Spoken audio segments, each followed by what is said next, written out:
nó nhớ rồi nó giờ tới chậm tu sọ vậy nè để tôi sọ vậy chỉ thay nhỏ có tới tí tôi vậy của tôi mình nhận chai nè thế của bọn này chai để xí tôi tập hợp lại để nè để xí để chai thế nó để xí cô chỉ chọn chai thế nè nó nói về đâu chỉ cho cú nữa vậy để tí nên cũng chưa chống để xí giờ chỉ cho chống này mua bé một tí bố đấy ý nhá tí ý thông thời sao tàu theo ý thông thời theo tàu đi này tàu đi em một cái màu à không cái đấy nhà nghỉ nó xía cưng có mình nhớ đi mình làm trái cho nó xía cưng có tôi tàu đi đi cứ đồ thế này nè đánh tí của đi là trong cha đó trong cơ mong là mong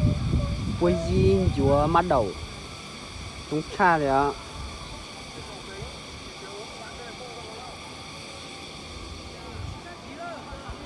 trong cơ bắt điểm mong này trái cơ của bắt điểm trái cơ á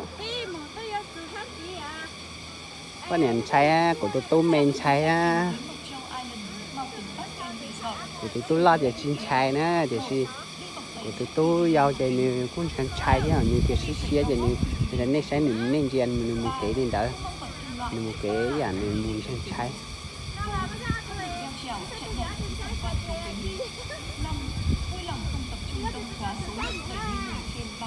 trái anh từng chia chỉ để bông plia nè chỉ bông plia bắt được xiết thầu mà xiết sao nó sẽ hổ mà tôi tua hai từ sau mình gì cho bút chữ liền被老的当二讲到是吗？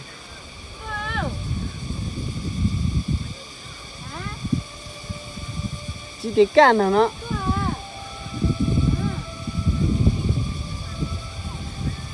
？chúng trai mình dìa em trai tao phải lú là chị ơi để ý bé nhà mình nhé vâng chạy nhảy là nguy hiểm đấy vâng cho xe ý tụ bao bữa chữ này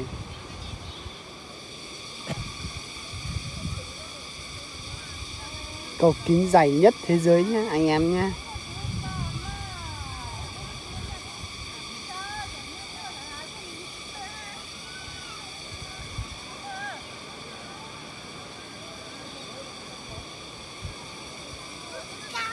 tôi có kính nó mua để nó sát tiền á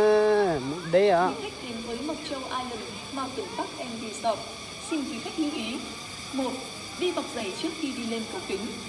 2. Không đi giày cao gót khi đi lên cầu kính. 3. Không mang vật kim loại, sắc nhọn khi đi lên cầu kính. 4. Chín trai mà dìa một con em ăn tàn sai chín trai mà nó này dìa 5. Vui một con lòng nào không tập trung đông quá số lượng 70 người trên 30 ủa coi chín trai là mua nông địa tiếc cậu của nhân viên vận hành cầu kính để đảm bảo an toàn cho quý khách trong